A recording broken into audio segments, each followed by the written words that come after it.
Elon Musk نے جو Twitter کا پلیٹ فارم خریدا، جس کو بعد میں اس نے ایکس بنا دیا، اس نے اتنے بڑے جو ایک سوشل میڈیا کا جو اتنا بڑا ایک پلیٹ فارم ہے دنیا بھر میں، اس پلیٹ فارم پہ ایلون مسک جو ہے وہ برطانیہ کے جو جھوٹے اکاؤنٹس تھے اور فسادی لوگ جو آگ لگا رہے تھے، جن کی وجہ سے یہ فساد ہو گئے، ایلون مسک ان لوگوں کے ساتھ کھڑا ہو گیا اور ان کی جھوٹی خبروں کو اس نے آزادی اظہار رائے، فریڈم آف اسپیچ سے جوڑ دیا۔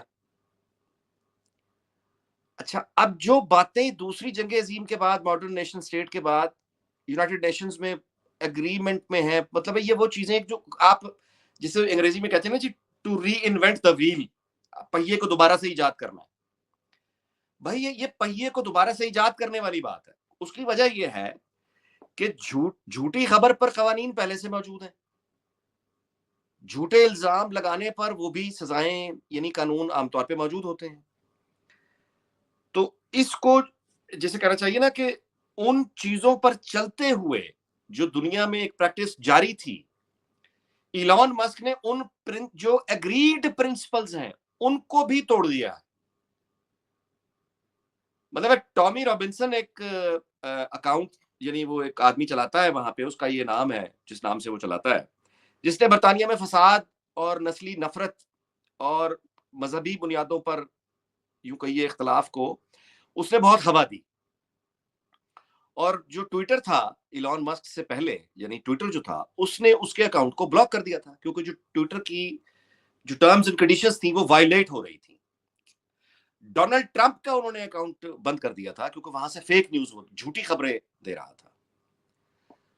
تو یہ تھا وہ سٹینڈرڈ جس پہ ایک اتنا بڑا میڈیا ہاؤس، ایک اس کو کہتے ہیں یعنی ایک پروفیشنل رسپانسبلٹی بھی اس کو کہیے، اور اس کو یہ بھی کہیے کہ یہ کوئی جو سینسرشپ ٹویٹر پہ تھی، یعنی انہوں نے خود سے پیدا نہیں وہ کر دی تھی، وہ ایک کامن ڈیسنسی کا تقاضا ہے کہ بھائی آپ جھوٹا الزام کسی پر نہیں لگا سکتے، مگر سر تو ایلون مسک نے اس کو توڑ دیا۔ میری گزارش سن لیجئے، اس نے وہ فسادی اکاؤنٹ بحال کر دیے، لیکن انگلینڈ نے اس ایپ کو بین نہیں کیا، اس کے باوجود نہیں کیا۔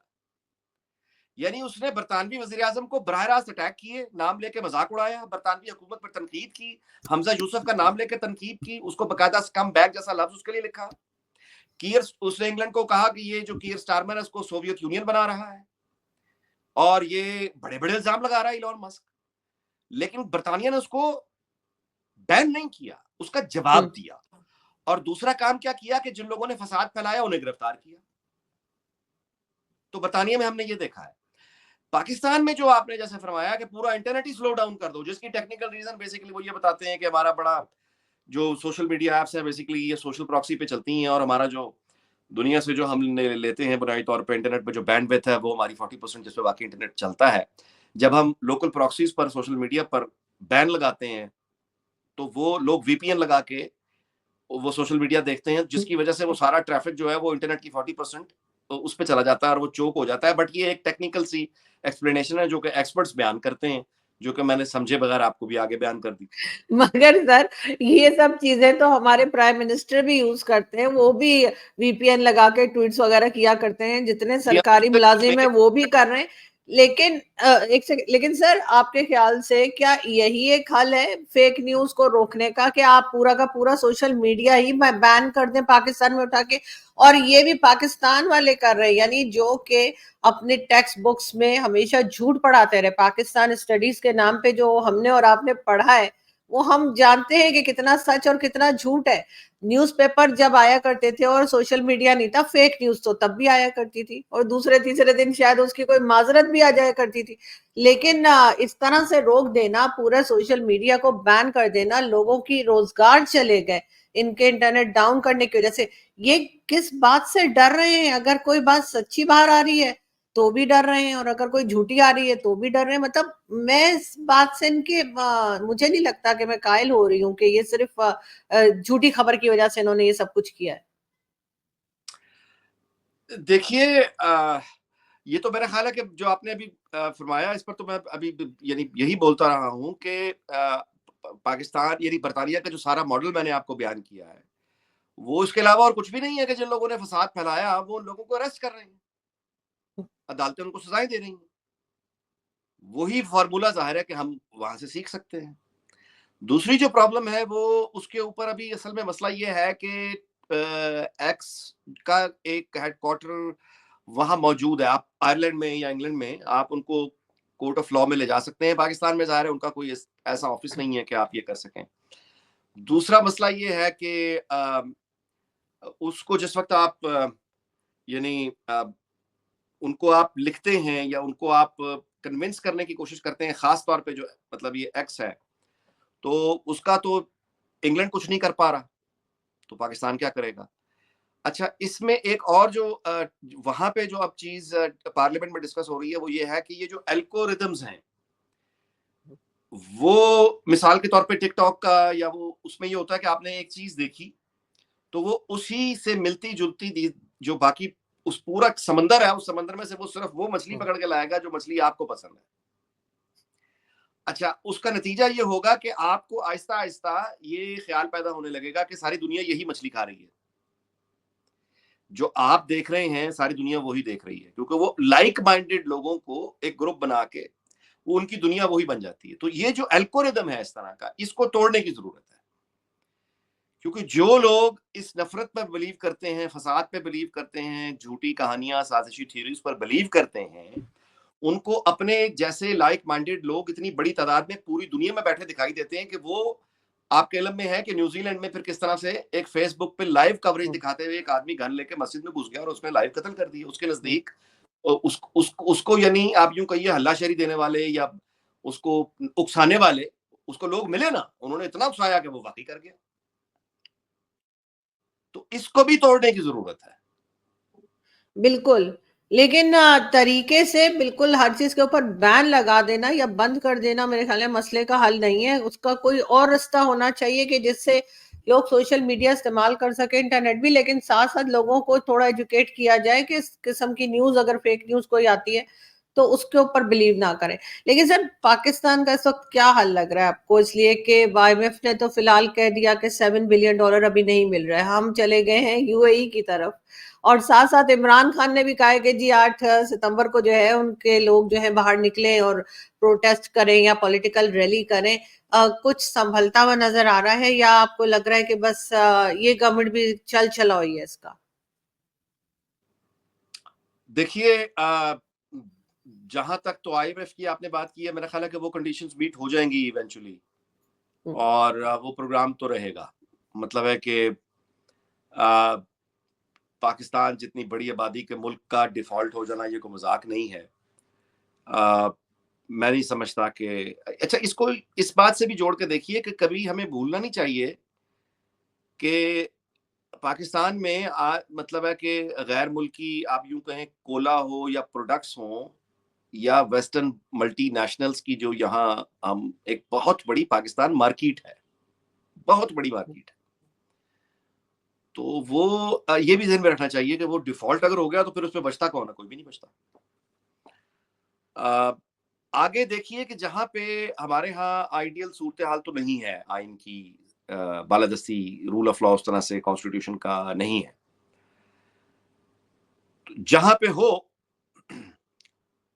وہاں بھی پارلیمانی نظام جمہوریت میں تو آپ کے علم میں ہے کہ اسٹیبلٹی ایک خاص حد تک ہی آ سکتی ہے, کیونکہ یہ تو اب وہ تنقید ہے جو چین مغربی جمہوریت پہ کرتا ہے, خاص طور پہ پارلیمانی نظام پہ, کہ اس میں وہ لانگ ٹرم پلاننگ آپ کر ہی نہیں سکتے کیونکہ زیادہ سے زیادہ صحیح مدت 5 سال ہے, جبکہ کوئی سیریس جو لانگ ٹرم پلاننگ ہے, لانگ ٹرم پلاننگ کا مطلب ہی یہ ہے کہ وہ 10 20 50 سال تک ہو. تو ایک تو یہ یعنی پاکستان میں اس طرح سے یعنی وہ معاملہ آپ کے علم میں ہے کہ اس طرح کی. اچھا, اب یہ ہے کہ جب آئین کی بالادستی نہ ہو تو پھر یہ ہے کہ وہ ظاہر ہے کہ ڈنڈا ہوتا ہے, سیدھی بات. تو ابھی تک تو چیزیں کنٹرول میں ہیں, اور اب جو حال میں گرفتاریاں ہوئی ہیں جن لوگوں کی, وہ سلسلہ وہ ابھی ختم نہیں ہوا, چل رہا ہے. تو ابھی تو مجھے یعنی فی الحال ٹھیک ہے, مشکل دن ہے, لوگ مار کھائیں گے, بلبلائیں گے پریشانی سے, سب کچھ ہوگا, لیکن پھر صورتحال آہستہ آہستہ بہتری کی طرف چلی جائے گی. آپ کو لگ رہا ہے کچھ بہتر ہوگا؟ یہ لوگ انرجی سیکٹر پہ کام کیوں نہیں کرتے؟ اس کے بارے میں صرف بات کی جاتی ہے, لیکن آپ کو پتا ہوگا فیصلہ آباد میں تقریباً 100 کے قریب فیکٹریز بند ہوئی ہیں انرجی سیکٹر کی وجہ سے. جی ہاں, میرا خیال ہے کہ ایونچولی یہ کرنا پڑے گا, یہ ری نیگوشیٹ کیے بغیر تو چارہ ہی کوئی نہیں ہے, کیونکہ جو ڈیفنس بجٹ سے بڑا بجٹ ان کا ہو گیا. جس ملک کا, ایک ملک جو نیشنل سیکورٹی اسٹیٹ ہے, اس کا دفاعی بجٹ سے زیادہ اگر بجلی کا بجٹ ہو گیا تو یہ تو ظاہر ہے کہ یہ ورکیبل فارمولا ہی نہیں ہے. اور اس میں چونکہ میں اب آپ کے شو میں بیٹھا ہوں تو میں خاص طور سے اس بات کا ذکر کرنا چاہوں گا کہ ابھی آپ نے, لیکن اچھی خبروں کی جانب اگر آپ دیکھیں تو حال ہی میں آپ نے دیکھا کہ بھارتی وزیر اعظم نریندر مودی کا طیارہ جو ہے وہ پاکستانی فضائی حدود سے گزر کے بھارت گیا, اور خیر سگالی کے کچھ پیغامات ان کا تبادلہ ہوا, جو کہ ایک روٹین پروٹوکول ہے. لیکن یہ گزرنا پاکستانی فضائی حدود سے, اتنی بھی خبر آنا, یہ ایک خوشخبری ہے. یہ بلا وجہ نہیں ہے, یہ اتفاق نہیں ہے, ظاہر ہے کہ یہ پلانڈ ہے اور یہ ایک جسچر ہے, کیونکہ دیکھیں وہ ایک دفعہ یہاں آ چکے ہیں اور وہ اس کا انجام بھی دیکھ چکے ہیں. تو لیکن اب یہ ہے کہ یہ میرا خیال ہے کہ اگر ہم اس طرف چل پڑتے ہیں, یعنی بھارت سے نارملائزیشن کی طرف چل پڑتے ہیں, آرزو ہم نے اپنے جو پاکستان کی خوشحالی کے راستے میں اگر کوئی سب سے بڑی رکاوٹ تاریخ جو ہمیں بتاتی ہے وہ کوئی اور نہیں ہے, ہم خود ہیں. ہم نے خود اپنے آپ کو روکا ہوا. بالکل. آج ہمارے تعلقات بہتر ہو جائیں, ہم ایک نارمل کنٹری بننے کی طرف سفر شروع کریں, اور اس کی ابتدا بھارت سے ہی ہو سکتی ہے, کیونکہ وہ پاپولیشن ہماری جو اکثریت ہے وہ مطلب ظاہر ہے کہ وہ ایک ہی جیسی زبان, ثقافت, لب و لہجہ, تو وہ پھر آپ سیکھتے ہیں ایک دوسرے سے, اور کاروبار اور معیشت کے لیے بھی ظاہر ہے کہ ہمیں بہت بڑا نہیں فائدہ ہے, ان کو بھی مگر بہت فائدہ سر ہے. وہ تو ایک ہی ڈیمانڈ کرتے ہیں ہم سے کہ یہ جو ٹیررزم ہوتی ہے ہمارے یہاں, ہم جانتے ہیں, ہم اس سے کب تک انکار کریں گے, اس کو روکنے کے لیے کہتے ہیں. اس کے علاوہ تو وہ کوئی بات نہیں کرتے, کہتے ہیں بس وہ روک دیں, اس کے بعد بات کر لیں اور ٹریڈ کر لیں, سب کچھ ہو جائے گا. ہم وہی نہیں روک پاتے. ہمارے یہاں بار بار کہا جاتا ہے جی اب یہ آپریشن لانچ کرنے جا رہے, وہ آپریشن لانچ کرنے جا رہے ہیں, اور حال ہمارا یہ ہے کہ ہمارے چیف جسٹس جو ہیں وہ ڈر کے مارے اپنا فیصلہ بدل دیتے ہیں. یہ بہت خوفناک سوال ہیں, اور یہ حقیقت ہے کہ 3 لوگوں نے پوری دنیا کو بدلا. ڈونلڈ ٹرمپ, نریندر مودی اور بینجامن نتنیاہو. اور ہمارے ہاں انفارچونیٹلی چونکہ ایکسٹریمزم بہت پہلے سے ہے, ہم تو ایکسٹریمزم کے لیے کسی کی نصیحت کی ضرورت نہیں ہے, ہم تو پہلے ہی اس میں خود کفیل ہیں. تو اس کے اوپر سے یہ رویے جو دنیا بھر میں آ گئے, اس کا اثر یہاں مزید ہوا. اور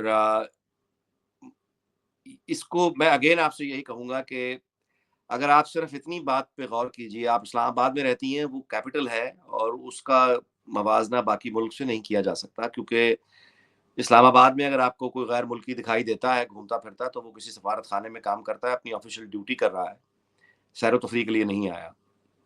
لیکن باقی تمام ملک میں ہمارے پاس کروڑوں میں وہ آبادی ہے جنہوں نے پاکستانی یا افغانی کے علاوہ وہ جانتے ہی نہیں ہے کہ باقی دنیا کیسی ہے, لوگ کیسے ہیں, انسان کیسے ہیں. نہ یہاں پہ کوئی میں نے وہ وقت دیکھا ہے 80s تک, جب یہاں ویسٹرن ٹورسٹ بہت آیا کرتے تھے, اور ورلڈ ٹور پہ وہ نکلا کرتے تھے اور بسز میں آیا کرتے تھے.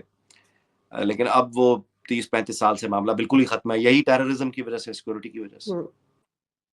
تو ظاہر ہے کہ یہ ہمارا ایک سب سے بڑا پرابلم ہے, اور میں اس کے علاوہ اور کیا کہہ سکتا ہوں کہ ہمیں اس کو یعنی ابھی اس وقت بھی جو کرنٹ آرمی چیف ہیں, آپ نے دیکھا ہے کہ وہ چونکہ ہی از حافظ قرآن از ویل, تو وہ قرآن کے حوالے دے دے کر جتنا بھی ایکسٹریمزم کے خلاف بول سکتے ہیں وہ بولتے ہیں. یہ خوارج وغیرہ کا جتنا نیا اب ہم سن رہے ہیں, یہ سارا وہی ہے.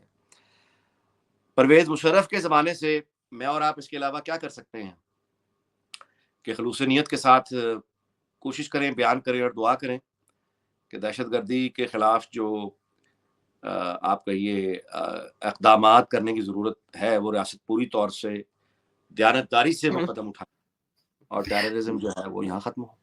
بالکل سر, اور ریاست کو اور ایجنسیز کو بھی یہ سمجھنا ہوگا کہ دعا کرنے سے ٹیررزم ختم نہیں ہوگی, ٹیررسٹ کو پکڑنے سے, ان کو سزا دینے سے, ان کو سپورٹ نہ کرنے سے ٹیررزم ختم ہوگی, جو کہ انفارچونیٹلی پاکستان میں ہم نے ہوتا ہوا ابھی تک تو نہیں دیکھا. ہو سکتا ہے آگے فیوچر میں کچھ بہتری آئے, لیکن ابھی فی الحال تو ایز اے پاکستانی مجھے خود شکایت ہے کہ یہاں پر ٹیررزم کو سپورٹ کیا جا رہا ہے یا کیا جاتا رہا ہے, اور جس کی وجہ سے آج پاکستان کی حالت ہے. سر ایف اے ٹی ایف میں ہم کوئی مذاق کرنے کی وجہ سے نہیں گئے تھے, ایک بار نہیں 4 بار جا چکے ہیں, اور ظاہر ہے کہ یہ سب کچھ فیس کرنے کے باوجود بھی ابھی تک میرا خیال ہے ہم نے کوئی عقل کے ناخن نہیں لیے ہیں. بہت شکریہ کہ آج آپ نے جوائن کیا. Thank you so much.